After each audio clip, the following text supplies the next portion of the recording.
Mr. Baswaraj Patil. I believe there are two Baswaraj Patil. One president, one secretary, or joint secretary.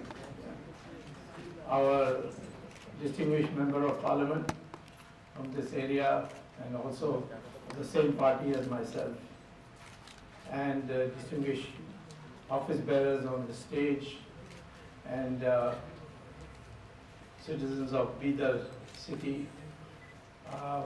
First of all, I'd like to ask you whether I can speak in English or you want me to speak in Hindi? Hindi.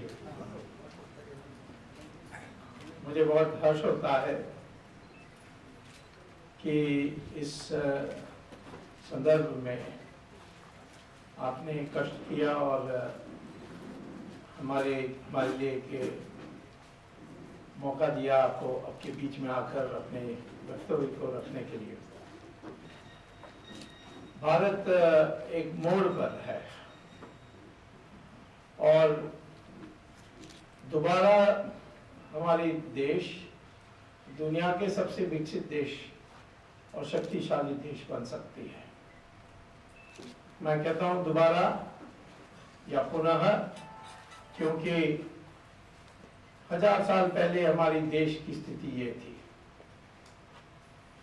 लेकिन बाहर से आक्रमण होने के कारण धीरे धीरे हमारी देश दुर्बल हुई और गरीब हुई। जहां तक इस्लामिक इन्वेजन था वो तो शारीरिक आक्रमण था। हमारे बहुत लोगों की हत्या हुई, उनका धर्म परिवर्तन के लिए जबरदस्ती हुई और हमारी जो यहाँ खजाना में थी उसकी लूट हुई थी। लेकिन अंग्रेजों ने ये भी किया और एक और किया कि हमारी जो विचार हैं, हमारी जो मस्तिष्क है, उसको एक प्रकार से स्तंभित किया। एक हीन भावना हमारे देश में पैदा की गई। महात्मा गांधी आने तक हम ये सोचते थे कि अंग्रेज का यहाँ राज करना अनिवार्य था और हमारे देश को स्वाधीनता प्राप्त करने के बाद भी, क्योंकि इतिहास के पुस्तक जो लिखे गए थे उस समय अंग्रेजों के कहने पर, उस पुस्तकों के अनुसार हम भारत देश कभी एक देश था ही नहीं और अंग्रेजों ने आकर इसको एडमिनिस्ट्रेटिवली एक देश बनाया, उसको एक कानून दिया, एक विधि व्यवस्था दी, एक शिक्षा के कार्यक्रम दी और इससे हमें 1947 के बाद एक नया शिक्षा व्यवस्था से बदलना चाहिए था, परंतु बदल नहीं सके। इसको जारी रखने के लिए प्रयास हुई और आज हम एक नया मोड़ पर है जहां एक नवीन पार्टी पहली बार अपने पूर्ण बहुमत से सरकार बनाई।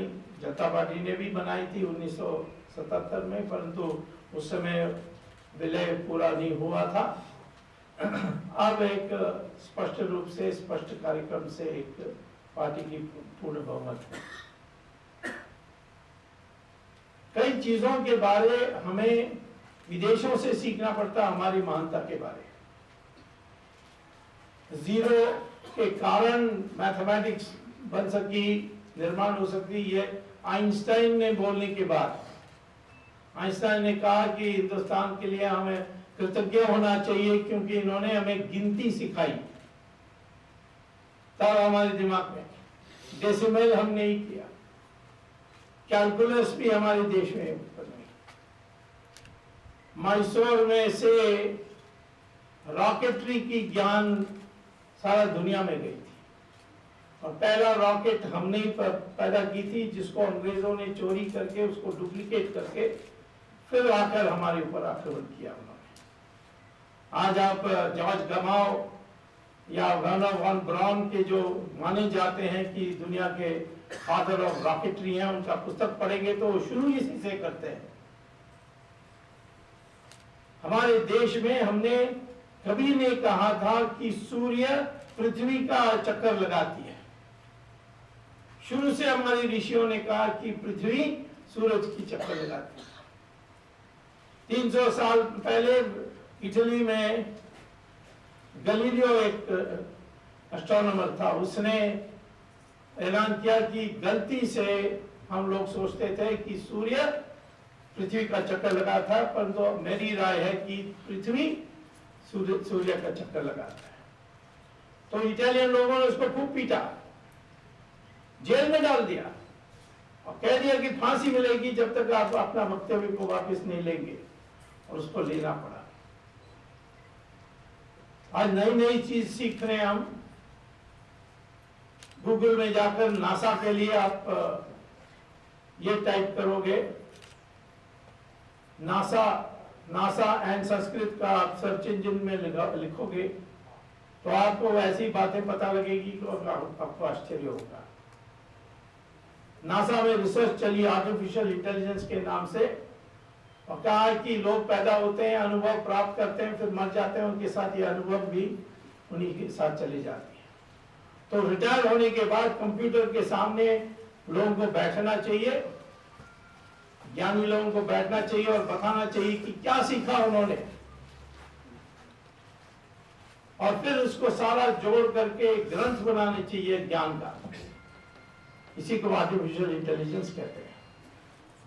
लेकिन सवाल था कि लोग अलग अलग भाषा में बोलेंगे, कोई फ्रेंच में बोलेगा, कोई इंग्लिश में बोलेगा, कोई रशियन में बोलेगा, तो उनको सबको एक भाषा में ट्रांसलेट करके ग्रंथ बनाने के लिए कौन सी भाषा होनी चाहिए, क्या यह नया भाषा हमें उत्पन्न करनी चाहिए।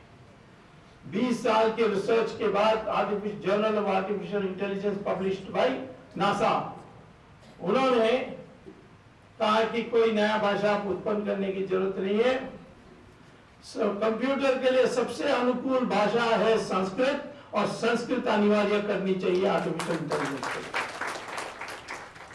क्योंकि संस्कृत में हर शब्द की अर्थ बिल्कुल साफ है। देवनागरी लिपि पर कोई संदेह नहीं होता कि वाणी किस प्रकार से बाहर निकलनी चाहिए। इंग्लिश में PUT पुट है, BUT बट है, तो इसलिए कंप्यूटर कंफ्यूज हो जाती है। लेकिन देवनागरी में ये कभी कंफ्यूजन नहीं आ सकती। तो आप नासा में जब वो आर्टिफिशियल इंटेलिजेंस के लिए आपको कोर्स करना है तो कंपलसरी है संस्कृत पढ़ने के लिए। हमारे देश में हम संस्कृत कहेंगे तो हो ये कम्युनल हो गया है। कैसा कम्युनल हो गया है? ये सबसे साइंटिफिक भाषा है, इसी ये हीन भावना का हिस्सा है। अभी योगा के बारे में आई थी कि ओम नहीं कहना चाहिए, ये हिंदू धर्म का शब्द है। लेकिन यही नासा का रिसर्च में लिखा है कि जब स्पेसक्राफ्ट सूर्य के पास गए तो सूर्य से एक ध्वनि आई, ओम की ध्वनि, और वो कहते हैं कि ये महर्षियों के, हिंदुओं के महर्षियों ने बहुत पहले ही हमसे कहा था कि ओम और सूर्य एक है। हम क्यों नहीं सुन सकते हैं आज यहाँ? क्योंकि जिस साइकिल में वेव है ना, साउंड वेव, वो जिस साइकिल में आ रही है वो 20 हर्ट्ज के नीचे है, और 20 हर्ट्ज के नीचे आप वो कान में सुनने में आएगा नहीं, तो इसीलिए हम सुन नहीं सकते, पर मशीन सुन सकता है। और उसने इसको रिकॉर्ड किया, और ओम जो है वो ध्वनि आती है सूर्य से, और उसको भी कम्युनल कर दिया। तो मैं आपसे पहले कहना चाहता हूं कि डेवलपमेंट के लिए हमारे देश में एक नया मंशा चाहिए। मंशा के बिना हम प्रगति नहीं कर सकते। जो अंग्रेजों ने हमारी मंशा तैयार की है उसको बदलना है। उसको बदलना है तो सारी हमारी इतिहास के बारे जो राय बनी है उसको भी बदलना है। नए इतिहास की पुस्तकों को लिखना पड़ेगा। मैं विदेश में ही सीखा था कि हमारी विद्या इतिहास जो लिखी है टेक्स्ट बुक्स में जो पढ़ाते हैं जो गलत है। मुझे एक सऊदी अरेबियन स्टूडेंट ने एक बार पूछा मुझे कि मैं क्लास के बाद आपको एक सवाल पूछना चाहता हूँ जो इकोनॉमिक्स से कोई संबंध नहीं है। मैंने कहा नो प्रॉब्लम। तो मैं क्लास से बाहर निकला, उसने मुझे कहा कि सवाल यह है कि जो मुझे यूनिवर्सिटी से आपसे पूछने के लिए कह रहे हैं कि इंडिया आज 80% हिंदू पॉपुलेशन का है, ये कैसा हो गया? मैंने कहा क्या बात करते हो, एक बार हम 100% थे, अब 80% है, कोई नई बात तो नहीं है। उन्होंने कहा नहीं, जो सवाल हमारे दिमाग में है सऊदी अरेबिया के रिसर्च में वो ये है कि जहां भी इस्लाम ने जाकर देश की कब्जा की और राज की, वहां उन्होंने उस देश की पॉपुलेशन को 100% इस्लामिक धर्म में बदल दी। ईरान ज़ोरास्ट्रियन की देश थी, इस्लाम ने इस देश की कब्जा की, 15 साल में 100% मुसलमान ईरान को बना दिया। उनका भाषा भी ले लिया, पर्शियन तो ज़ोरास्ट्रियन भाषा थी। बगल में मेसोपोटामिया और बेबीलोन जो आज इराक के नाम से जानी जाती है, उसको 17 साल में 100% मुसलमान किया। इजिप्ट को 21 साल में 100% इस्लाम धर्म किया। और जो क्रिश्चियंस थे उन्होंने यूरोप को 50 साल में 100% क्रिश्चियन किया। और तो इंडिया में 800 years Islamic rule, 200 years Christian rule, अभी भी आप 80% है। इसका सीक्रेट क्या है? सीक्रेट है कि हमारे लोग लड़ते रहे, कभी झुके नहीं। कर्नाटक में ही देख लीजिए, विजयनगर में एम्पायर 300 साल चली, आसाम के बंगाल के बॉर्डर तक पहुंच गई। जितना जमीन उनके विजयनगर के अधीन आई वो मुगलों के भी अधीन कभी नहीं था। लेकिन हमारे इतिहास के पुस्तकों को देखिए क्या लिखा है, एक एक चैप्टर एक एक मुगल के राजा के लिए। बाबर, हुमायूं, अकबर, जहांगीर, शाहजहां, औरंगजेब, खत्म नहीं हो जाता तो अभी भी चलता वो एक एक चैप्टर। और विजयनगर के लिए अधिकांश पुस्तक में जिक्र भी नहीं है, कोई उल्लेख भी नहीं है। एक पैराग्राफ किसी में होता है कि साउथ इंडिया में एक साम्राज्य थी विजयनगर नाम से, 300 साल चली।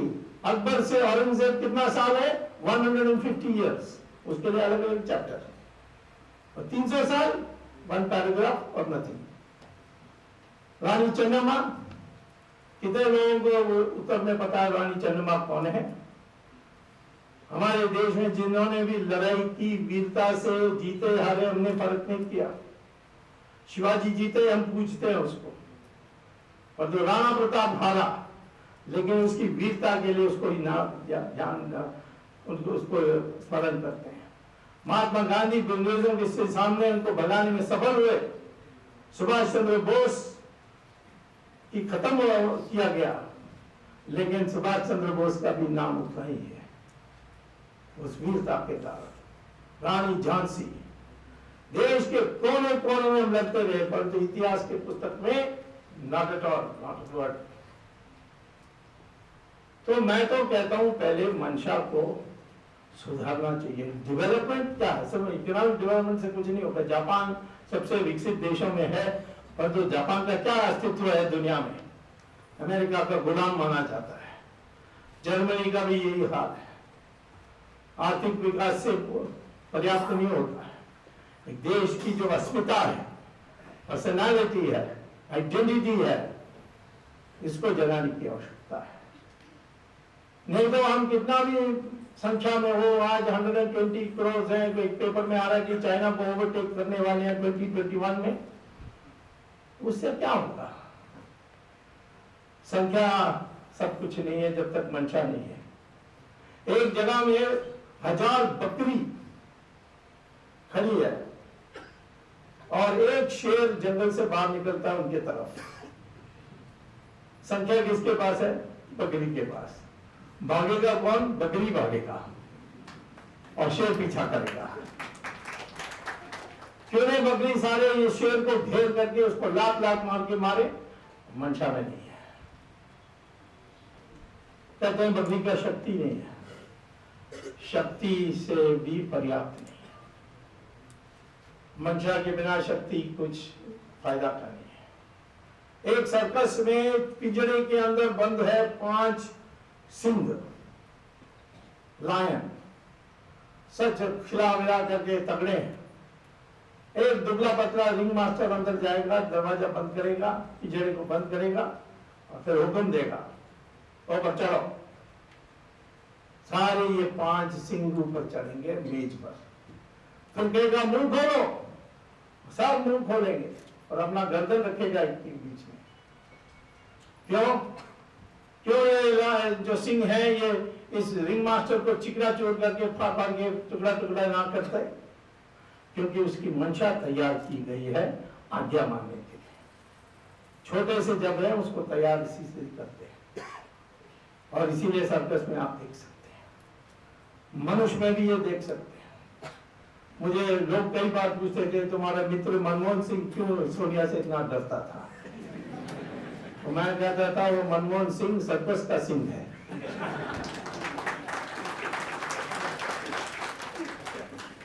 सोनिया गांधी से डरता था। ये तैयार की गई है हमारी सिस्टम में। रिस्क नहीं लेना, बचना, बच के जाना। बाकी लोग खड्डे में जाए, मैं बचना चाहिए। जब तक ये मंशा नहीं बदलेगी हमारी डेवलपमेंट नहीं हो सकती। और इसीलिए हम लोगों ने फैसला किया कि ये सारा जो ब्रेन वॉशिंग की गई है इसको खत्म करना है। नए इतिहास की पुस्तकें लिखनी चाहिए जो वास्तविक इतिहास बताएं। मैं नहीं कहता हूं कि हम झूठा लिखें, जैसे अंग्रेजों ने लिखी हम भी झूठा लिखेंगे। जो सत्य है उस सत्य को कहना चाहिए और अपने लोगों को अपनी सही इतिहास बताना ये फर्स्ट इंपॉर्टेंट है। हमारे देश में विकास करने के लिए कोई कमी नहीं है। हर क्षेत्र में क्षमता ही क्षमता है। हमारे देश की जनता सबसे युवा जनता है। 70% 35 साल उम्र से कम के हैं। औसत एज, एवरेज एज, औसत आयु 26 साल है। औसत आयु चाइना का 35 साल है, अमेरिका का 37 साल है, यूरोप का 46 है, जापान का 50 है। ये वृद्ध देश हो गए, इनकी बड़ी समस्या बढ़ते जा रहे हैं।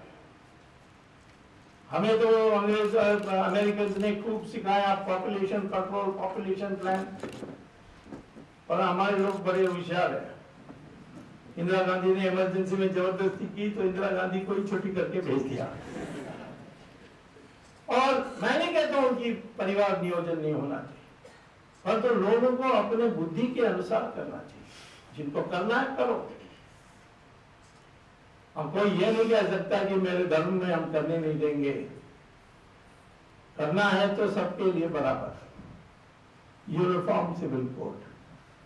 मैं अपनी बात नहीं कह रहा हूं, ये तो कॉन्स्टिट्यूशन में लिखा है कि there shall be a uniform civil code in the directive principles. तो एक समाज बनाने के लिए, एक अस्मिता बनाने के लिए हमें प्रयास करनी चाहिए। मैंने थोड़े दिन पहले कैम्ब्रिज यूनिवर्सिटी का जर्नल है, उसका नाम है जर्नल ऑफ जेनेटिक्स। वो मैसूर यूनिवर्सिटी के एक रिसर्च को कोट कर रहे थे। उनको पता था, हमें नहीं पता था। उस रिसर्च के अनुसार इंडिया में जो लोग हैं वो सारे एक हैं, एक ही डीएनए के हैं। नॉर्थ ईस्ट में भी जो डीएनए है वो हमारी डोमिनेंट है, और थाई लोगों, उसको हम ऐसे बोल देते हैं चाइनीज, वो चाइनीज नहीं है, वो थाईलैंड से आए थे। और यहाँ आकर के उन्होंने हिंदू धर्म को माना और अहोम डायनेस्टी खड़ा किया, जिस अहोम डायनेस्टी ने मुगलों को आने नहीं दिया। एक ही प्रांत है जहां मुगलों को आगे आने के लिए मुश्किल हुआ, वो है नॉर्थ ईस्ट, अहोम डायनेस्टी के कारण। लेकिन डीएनए हमारी सब है, हिंदू मुस्लिम डीएनए एक है, हाँ है। ब्राह्मण शेड्यूल कास्ट का डीएनए एक ही है, हाँ है। कोई आर्यन कोई द्रविडियन नहीं है, ये अंग्रेजों ने क्रिएट किया। द्राविड़ माने संधि, संस्कृत के दो शब्दों की संधि है, जिसमें माने त्रविद माने जहां तीन समुद्र मिलते हैं या तीन तट मिलते हैं। आर्यन तो शब्द है ही नहीं है, आर्य है। आर्य माने सभ्य व्यक्ति, जो सभ्य व्यक्ति है उसको हम आर्य कहते थे। पत्नी पति को आर्य पुत्र कहती थी, लेकिन अंग्रेजों ने इसको आर्यन द्रविडियन और कहा कि नॉर्थ में आर्यन, साउथ में द्रविडियन, क्योंकि स्किन कलर में फर्क है। पर स्किन कलर और रेस के लिए कोई संबंध ही नहीं है। स्किन कलर तो पिगमेंटेशन है। अब डॉक्टर के पास जाकर, प्लास्टिक सर्जन के पास जाकर पिगमेंटेशन हटा दीजिए, आपका चमड़ा बिल्कुल सब अंग्रेज जैसा हो जाएगा। माइकल जैक्सन एक सिंगर था अमेरिका में, उसने ये किया था, उसका स्किन कलर चेंज हो गई। पिगमेंटेशन माने सन का रेज डायरेक्ट जहां होती है, जितना आप इक्वेटर की तरफ जाते उतना सन का डायरेक्ट रेज होती है, इसीलिए स्किन कलर भिन्न होता है। ठंडे मौसम के जो उत्तर में है वहां सन रेज डायरेक्टली अफेक्ट नहीं करती। तो डीएनए एक ही है, लेकिन अंग्रेजों ने द्राविड़ आंदोलन एक शुरू कर दिया करुणानिधि का। और करुणानिधि ने मुझे एक दिन कहा कि सारे जो आर्यन है वो ब्राह्मण है। मैंने कहा सारे आर्यन ब्राह्मण नहीं है, मुलायम सिंह आर्यन है परंतु ब्राह्मण नहीं है, तुम्हारे डेफिनेशन के अनुसार। वो भी उत्तर भारत के है, आर्यन नहीं है। आर्य पुत्र माने सभ्य व्यक्ति। नहीं नहीं नहीं, हमारे जो असली राजा थे वो था रावण, और हम रावण लीला मनाएंगे, राम लीला नहीं मनाएंगे। मैंने कहा कि रामायण पढ़िए, वो का वो भी संस्कृत में लिखा। नहीं, मैंने कहा तमिल में कंबन रामायण है, वो पढ़िए। और मैंने निकाल के दिखाया। रावण पैदा हुआ था दिल्ली की बॉर्डर के उस पार एक जगह है नोएडा, वहां एक गांव है उसका नाम है बसरक, वहां रावण पैदा हुआ था। वहां आज भी नाइस साइन बोर्ड लगी हुई है, ये रावण का गांव है। उसके पत्नी मंदोदरी मेरठ में पैदा हुई थी। और रावण गया था मानसरोवर और वहां उसने तपस की, और तपस करने के बाद शिव भगवान ने उसको वर दी। वर के बाद की उसको कोई हरा नहीं सकता, रहस्य सिर्फ रह गई थी, जिसको बाद में विभीषण को पता लगा, जिसको उसने राम को बता करके रावण की वध की। लेकिन रावण ने शक्ति पाने के बाद देखा कौन सा सबसे सुंदर जगह है। उनको पता लगा कि उनका रिश्तेदार कुबेर, उन्होंने श्रीलंका को सजा दिया है, तो उन्होंने जाकर श्रीलंका को कब्जा की और उनका राजा बन गया। और राम उनको वध किया।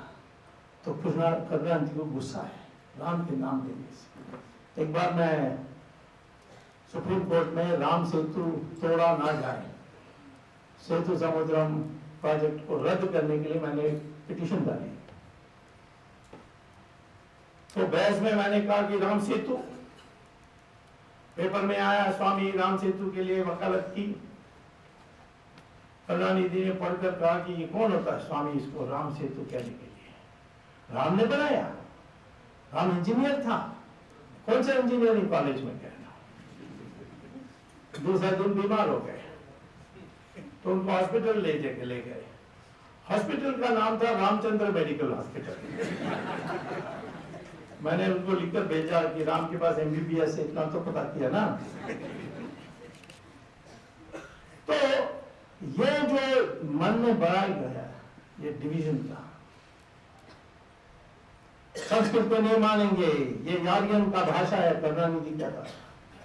लेकिन तमिल में 42% शब्द जो है वो संस्कृत के हैं। धनराज ने मुझसे चैलेंज किया, मैंने कहा मैं आपके नाम से शुरू करता हूँ, करुणा और निधि, ये दोनों संस्कृत के शब्द हैं।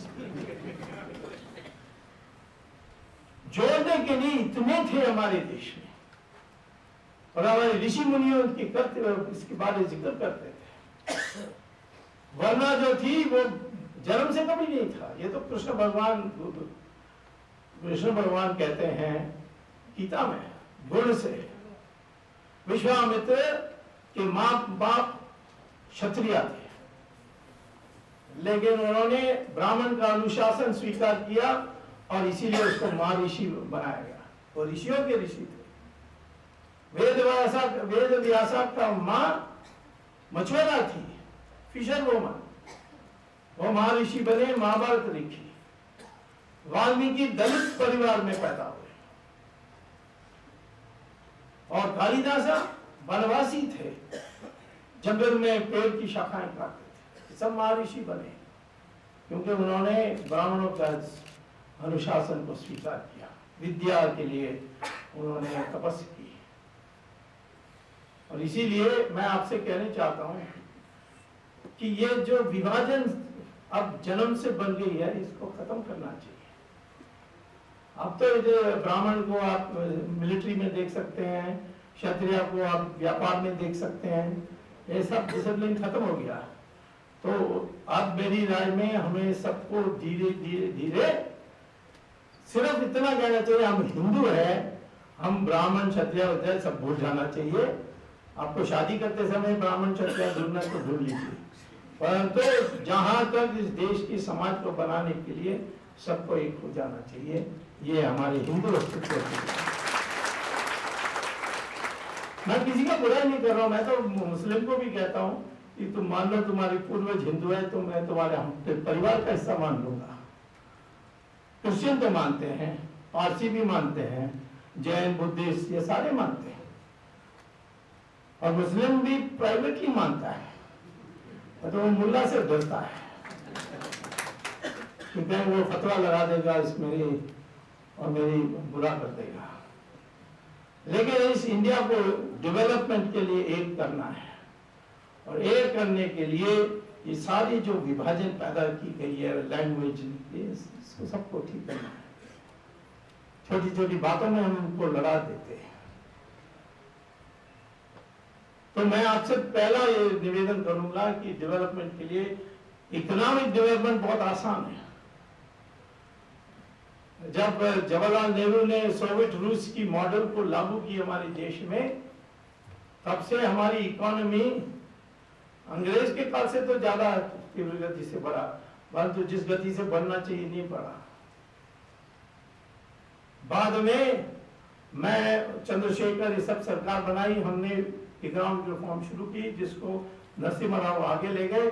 हमारी ग्रोथ रेट जो जवाहरलाल नेहरू काल में सिर्फ 3.5% थी, और इंदिरा गांधी के काल में सिर्फ 3.5% थी जीडीपी में, वो बढ़ करके 9% हो गई थी। लेकिन नरसिम्हा राव को कांग्रेस को पसंद नहीं है, वो उसका कारण है क्योंकि 1991 में जब राजीव गांधी की हत्या हुई एलटीटी के हाथ में,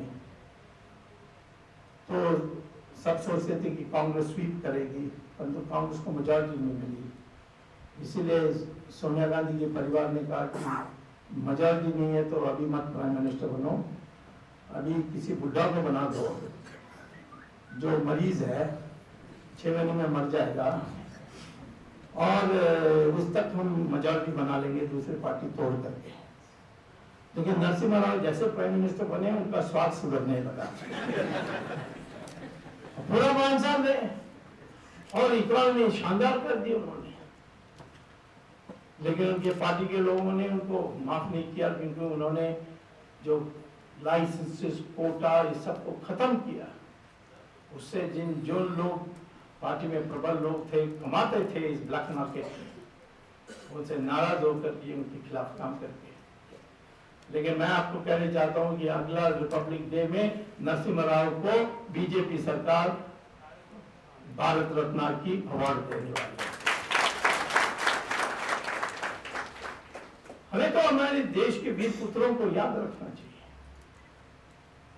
तो इसीलिए मैं आपसे कहता हूं कि इकोनॉमी को सुधारने के लिए सिर्फ इकोनॉमिक इंसेंटिव्स पैदा करनी है। अब कृषि में आत्महत्या हो रहे हैं, क्यों? क्योंकि उनको जो प्राइस मिलनी चाहिए नहीं मिल रही है, और वो कर्जा फिर वापस नहीं कर सकते। प्राइस बढ़ा दो, नहीं बढ़ा दे तो इन्फ्लेशन हो जाएगा, हल्ला हो जाएगा, तो फिर इसको एक्सपोर्ट करो। दुनिया में हमारी देश की कृषि की उत्पादन की जो लागत है या प्राइस है, कीमत है, वो सबसे न्यूनतम में है। राइस का दाम, चावल का दाम हमारे देश में जो है उसका 7 गुना जापान में है, साउथ अफ्रीका में 6 गुना ज्यादा है, गेहूं 4 गुना ज्यादा है अमेरिका में, यूरोप में। दूध जो है वो 10 गुना ज्यादा है यूरोप में। लेकिन हमारे किसानों के पास वो पास्चराइजिंग, बॉटलिंग, इसका फैसिलिटी नहीं है। कैसा मार्केटिंग करें, कैसे विदेश भेजें, ये वो जानते नहीं है। आजकल तो इंटरनेट से सीख सकते हैं, उनको सिखाना चाहिए। और हमारे गाय, कितने गाय हैं हमारे देश में? 15 करोड़ गाय हैं, लेकिन औसत में सिर्फ 200 लीटर प्रति वर्ष देती है, सिर्फ 200 लीटर प्रति वर्ष। एक इजरायली गाय जिसको खूब खिलाते हैं पिलाते हैं, उस इजरायली गाय एवरेज में 11,000 लीटर्स, 11,000 लीटर्स पर साल देती है। हमारे 15 करोड़ गाय 11,000 लीटर औसत में देने लगेंगे तो मैं बीदर दूध में तैर के आना पड़ेगा। और उत्पादन देखिए, 1 हेक्टेयर में जितना हम पैदा करते हैं उससे 7 गुना ज्यादा Indian council of agricultural research के एक्सपेरिमेंटल प्लॉट में पैदा करते हैं। तो वहां पैदा हो सकता है, तो यहां क्यों नहीं पैदा हो सकता? क्योंकि वहां सही पानी मिलती है, सही बिजली मिलती है, सही पेस्टिसाइड मिलती है, सही बीज मिलती है। तो उनका Indian council of agricultural research की जो एक्सपेरिमेंटल प्लॉट में उसमें प्रोडक्शन ज्यादा है।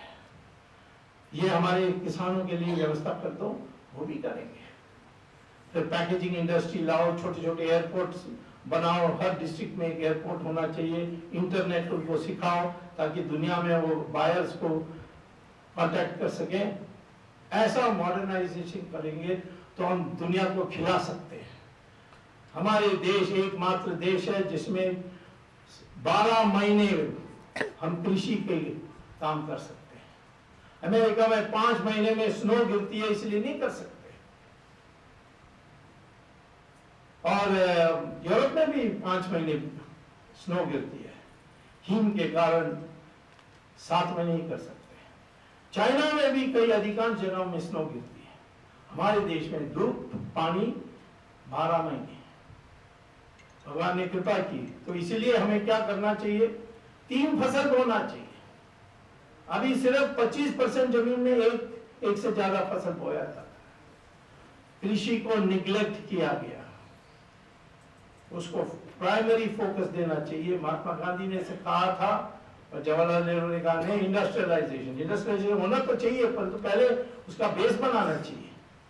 जो रॉ मटेरियल्स हैं इंडस्ट्रीज के, तो एग्रीकल्चर से आने वाले हैं, इंपोर्ट करने से कोई फायदा नहीं। तो हमारी स्ट्रैटेजी गलत हुई। और देश में और चीज कोई कमी नहीं है। एक बार मुझे जयललिता कह रही थी आप बहुत प्रो कर्नाटक के हैं कावेरी में। मैंने कहा पानी की कहाँ कमी है? नहीं, वो ईरोड से कावेरी पार नहीं कर सकती। मैंने कहा समुद्र तो पड़ा है, समुद्र में नमक के कौन पिएगा? मैंने कहा दुनिया में कई जगहों में वो समुद्र से पानी निकालते हैं, उससे नमक निकाल के पीने की पानी पैदा करते हैं। इजराइल में एक भी नदी नहीं है, सऊदी अरेबिया में एक भी नदी नहीं है, दुबई में एक भी नदी नहीं है, लेकिन 24 घंटे नल में पानी मिलती है। क्यों? Desalination of sea water. तो आप यही करिए, इतना लंबा कोस्टल लाइन है, इतना पानी पैदा करोगे कि कावेरी को अब रिवर्स में कर्नाटक भेज सकोगे। तो उसने कहा नहीं, यू आर एंटी टैमर, मैंने कहा आप पैदा हुए मैसूर में, मैं पैदा हुआ मदुरई में, और आप कहते हैं मैं एंटी तमिल हूँ, आप प्रो तमिल है। लेकिन आखिर में कर्नाटक ने ठीक किया। तो मैं ऐसे कहता हूं कि हम लोग अपने को विभाजित करते हैं, एक कुल मिलाकर के सारे रिसोर्सेस को देखकर हमें कार्य करनी चाहिए। तो इकोनॉमी में कोई प्रॉब्लम नहीं है। जैसे नरसिम्हा राव ने 3.5% से उसको 9% किया, हम 12% अब कर सकते हैं और थोड़ा रिफॉर्म से। अभी हुआ नहीं पर होगा। मैं आपको बताना चाहता हूँ इकोनॉमिक ग्रोथ में हमारे लिए कोई प्रॉब्लम नहीं होने वाली है, और ग्रोथ ऐसी होनी चाहिए जिसमें एम्प्लॉयमेंट जनरेशन भी हो। सिर्फ हाईटेक में होने से नहीं कोई फायदा देश के लिए नहीं होगी। तो ये तो करने की बात है, लेकिन करने के लिए वो मंशा होनी चाहिए, और आखिर में हमारे देश की सुरक्षा करनी है। देश के ऊपर पूरी नजर लगी हुई है। जब भी मैं हिंदू के बारे में कुछ कहता हूं तो लोग कहते हैं कम्युनल हो, मुस्लिम के बारे में कुछ भी नहीं बोलता हूं, लोग कहते हैं नहीं तुम हिंदू के बारे में बोलना गलत है, संस्कृत बोलोगे कम्युनल। और मैं पूछना चाहता हूं ये इसमें क्या बुराई है? वो कहते हैं ये तुम सेक्युलर नहीं हो। तो सेक्युलर सऊदी अरेबिया सेक्युलर है, 100% मुस्लिम है, और वहां कम से कम 20 लाख इंडियन हिंदूज नौकरी कर रहे हैं। कोई रिलेटिव है तो पूछ लीजिए। वहां आप मंदिर नहीं बना सकते, दिवाली नहीं मना सकते, घर के अंदर सत्यनारायण पूजा नहीं कर सकते, पॉकेट में रामचंद्र जी का फोटो रखकर नौकरी में नहीं जा सकते, और पकड़े जाओगे तो 7 साल की जेल। आपके रिश्तेदार कोई आपको मिलने के लिए आए और पेटी में भगवान का पिक्चर रखेंगे या मूर्ति रखेंगे, उसको निकाल के फाड़ते हैं या उसको दबा करके तोड़ते हैं। और सऊदी अरेबिया के नेता कहते हैं कि हमारा धर्म ही है, किसी और को जगह नहीं देना। और यही है, आपको कतार में मिलेगा, पाकिस्तान में मिलेगा, अजरबैजान में मिलेगा, आपको उज्बेकिस्तान में मिलेगा, जहां भी मुस्लिम मेजॉरिटी में है वहां कोई सेक्युलरिज्म नहीं। तो ये कौन होते हैं मुझे सेक्युलरिज्म सिखाने के लिए? इंडिया में भी कश्मीर में कोई सेक्युलरिज्म है? 5 लाख कश्मीरी पंडितों को भगा दिया, उनको रेफ्यूजी कैंप में रहना पड़ा। मलापुरम में जाकर देखिए, जो मुस्लिम मेजॉरिटी डिस्ट्रिक्ट है। मैं मुस्लिम को दोष नहीं देता हूं, उनका दिमाग खराब है, हम हिंदुओं का दिमाग थोड़ा खराब है। वो अर्जुना जैसे मैदान में बैठ जाएंगे, मैं चलाना चाहिए, तीर चलाना चाहिए, नहीं चलाना चाहिए, वो मेरा रिश्तेदार है, भाई है, इससे करके मुझे क्या फायदा होना। कृष्ण भगवान उनको समझाना पड़ा। ये अर्जुना डिजीज सब हिंदुओं में, ये क्या, ये ठीक है, ये ठीक नहीं है, वो ठीक है, इसी पर रह जाते हैं डिसीजन के टाइम। मैं ये कहता हूं कि जब इस देश में 80% हिंदू है, उनको इकट्ठा करना कहते हैं कम्युनल है। हिंदू को डिवाइडेड रहना चाहिए। जो करते हैं वो बोलते हैं, वो अपने हित से बोलते हैं, परंतु तो हम लोगों को सीखना चाहिए। मैं तो कहता हूं कि आज बाहर से हमारे ऊपर जो आक्रमण हो रही है, कल तक तो पाकिस्तान थी, आज भी पाकिस्तान है, पर कल फिर ISIS की होगी, और ये भयंकर संगठन है, और इसके मुकाबला करने के लिए हम सब लोगों की यूनिटी पैदा करनी चाहिए। जो मुस्लिम हमारे साथ आने चाहता है उनका स्वागत है, परंतु तो किसके लिए आएगा? कि अपने को इंडियन कहेंगे तो फिर मानना चाहिए इंडियन किस आधार पर। हमारे देश में ये जो कंफ्यूजन है, ये जो उलझन है दिमाग में, इस कारण से डेवलपमेंट नहीं हो रही है। जिस दिन हमारे दिमाग में स्पष्टीकरण आ जाएगी कर सकते हैं। मैं कॉन्स्टिट्यूशन को बदलने नहीं चाहता, कॉन्स्टिट्यूशन में सब कुछ है। ये कॉन्स्टिट्यूशन डॉक्टर अंबेडकर ने बनाई, उनको भारत रत्न जनता सरकार को देना पड़ा, कांग्रेस ने नहीं दिया। सरदार पटेल को मैं जब मिनिस्टर था, मेरे दस्तखत से उनको 1991 में भारत रत्न मिली, कांग्रेस सरकार ने नहीं दी। सॉरी, ये फैक्ट है। नरसिम्हा राव को नहीं दी, वो भी कांग्रेस में नहीं तो है। जवाहरलाल नेहरू ने भारत रत्न का अवार्ड लाए और पहला भारत रत्न वो अपने को दिया।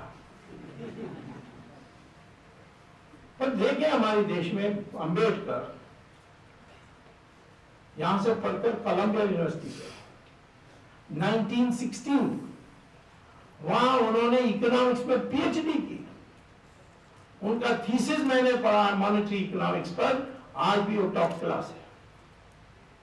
बाद में इंग्लैंड गए, वहां से उनको लॉ डिग्री मिली। इंडिया आए और कॉन्स्टिट्यूशन की जो उन्होंने संचालन की, उस बहस की, उस कारण से ये कॉन्स्टिट्यूशन तैयार हुआ। प्रेसिडेंट तो राजेंद्र प्रसाद थे, परंतु संचालन तो अंबेडकर ने किया था, और अंबेडकर के लिए कोई मान नहीं। मैं एक पार्टी के रूप में नहीं बता रहा हूं, परंतु ये अन्याय जो हुआ डॉक्टर अंबेडकर से, इसको दूसरे तुलना में देखिए। जवाहरलाल नेहरू गए कैम्ब्रिज, वहां फेल हो गए, वापस इंडिया आए तो उनको कांग्रेस वाले कहते हैं पंडित जवाहरलाल नेहरू, पर अंबेडकर को भीमराव। यह अन्याय नहीं है। हमारे जो महान लोग हैं उनकी बराबर, मैं नेहरू को बुराई करने के लिए नहीं कह रहा हूं, मैं कहता हूं सबका जो जिन्होंने योगदान दिया उनको, एकमात्र जवाहरलाल नेहरू थे। ये जो अंग्रेजों के जमाने में भी करते थे कि सब हिंदुस्तानी चीज बुरा है, सिर्फ अंग्रेजी, इंग्लिश मैनर्स, इंग्लिश हैबिट्स, वो हमारे दिमाग से निकालने के लिए बहुत आवश्यक है। देश में साधन की कोई कमी नहीं है, देश कभी भी आगे बढ़ सकता है। एक दिन मैंने कह दिया इनकम टैक्स को अबॉलिश करो, कहा कि कहां से पैसा आएगा, मैंने 2G स्पेक्ट्रम को ऑप्शन करो, उतना ही हो जाएगा। और अब 3G का भी ऑप्शन होने वाला है, 4G का भी ऑप्शन होने वाला है। जी माने जनरेशन, जितने वो साइकिल्स है, नए नए साइकिल्स पैदा होते हैं, वो जनरेशन बदलती है और ज्यादा इंफॉर्मेशन आती है। मनमोहन सिंह को ये नहीं पता था। एक दिन मैंने पूछा 2G क्या है, उन्होंने कहा सोनिया जी एंड राहुल जी।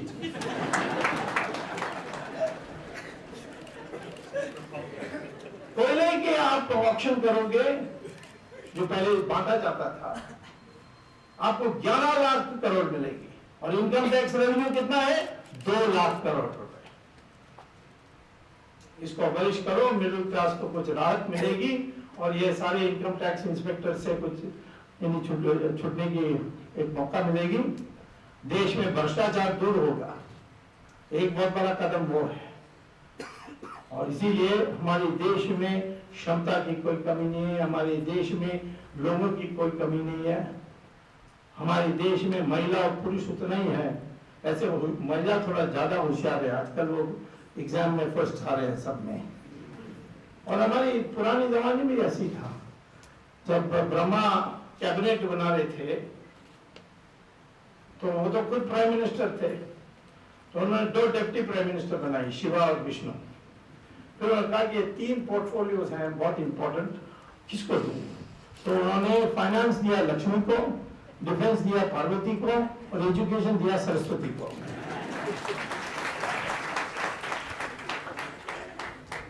फिर पूछा गया कि आपने किसी पुरुष को नहीं दिया, पुरुष देवता को? तो कहा हाँ है, इंफॉर्मेशन ब्रॉडकास्टिंग को नारद मुनि। तो ये जो बराबरी जो लानी चाहिए, जब शरीर फिजिकल लेबर का सवाल था तो पुरुष की एक इंपॉर्टेंस थी, लेकिन आज का दिमाग का है। उसमें पुरुष महिला में कोई फर्क नहीं, और उनको बराबर उनके दिमाग में, हर व्यक्ति के दिमाग में आनी चाहिए कि men and women are equal, और उसको स्थापित करनी चाहिए। जो अपराध होते हैं विमेन के बारे में, उसके लिए कड़ी सजा होनी चाहिए, और वो समाज में उनकी बुराई होनी चाहिए। तो इस प्रकार से हम एक नया, एक पुनरुत्थान देश का, एक नया शक्तिशाली समाज पैदा करेंगे।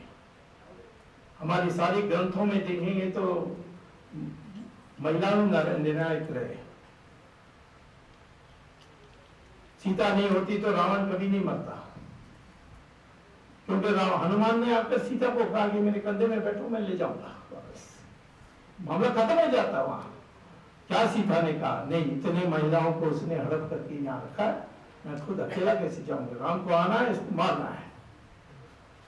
द्रौपदी ने तो बाल खोल के रख दी, मैं बंधु में नहीं, जब तक इन सबको नहीं मारोगे। और न्याय भी था, उसका अपमान हुआ था।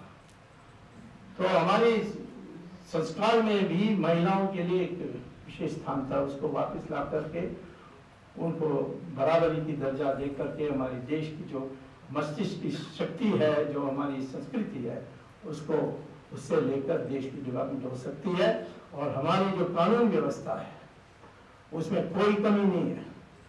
हर व्यक्ति, ये अनिवार्य नहीं है कि आप वकील पर निर्भर रहें। सेक्शन 5 प्रिवेंशन करप्शन एक्ट में लिखा है कि जो भी व्यक्ति करप्शन के लिए कंप्लेंट लाएगा उसको court public prosecutor, deemed public prosecutor appoint कर सकता है। मैं तो इकोनॉमिस्ट हूं, मेरे पास कोई लॉ डिग्री नहीं है, मैंने लॉ के लिए पढ़ा परंतु डिग्री नहीं लिया। मेरे पत्नी ने डिग्री लिया लॉ के लिए, तो उसका लाइब्रेरी का हम पूरा उपयोग करते हैं। लेकिन मैं आपको कहता हूं कि हर व्यक्ति लॉ को सीखना चाहिए, क्योंकि आज वो है नया शस्त्र, और उसकी जानकारी होगी तो आप अपने जीवन में कभी आपके लिए इस प्रकार की जो परेशानी आजकल आती है वो नहीं आएगी। तो एक नवीन हिंदुस्तानी माने हिंदू या जिसका पूर्वज हिंदू है, या वो मानने के लिए तैयार है पूर्वज हिंदू है, वो अस्मिता के आधार पर एक पुनरुत्थान लानी है। उसी से हमारी दीर्घकालीन के लिए विकास होगी, और जैसे पहले था वैसे दोबारा हम हो सकते हैं। धन्यवाद।